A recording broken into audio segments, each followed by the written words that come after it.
Higit 1 bilyong pisong danyos sa agrikultura ng Pangasinan na itala kasunod ng bagyong Uwan. Idol Neil Moyano, IFM Dagupan sa balita.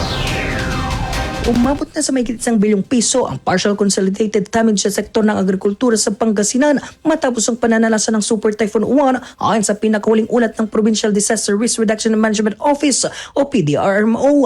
Batay sa report, kabilang sa pinsalang 102.3 milyong piso sa palay, 605.5 milyong piso sa fishery, 561.6 milyong piso sa high-value crops at 37.2 milyong piso sa mais. Apektado rito ang 13,232 na magsasaka at mangingisda. Naitala rin ang 224.5 milyong piso na pinsala sa livestock at 176.5 milyong piso sa infrastruktura.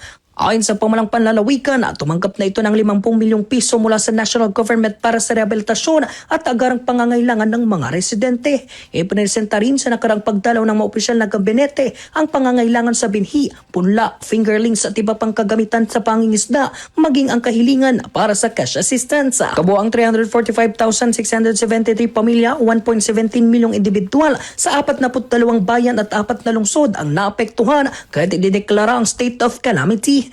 Nauna na rin tiniyak ng pamalang panlalawigan na walang naitalang casualty sa mapaminsalang bagyo na nagtaan. Kasama mo mula rito sa FM News Dagupan, ito si Idol Neil Moyano, Tatak, RMN. RMN Network News.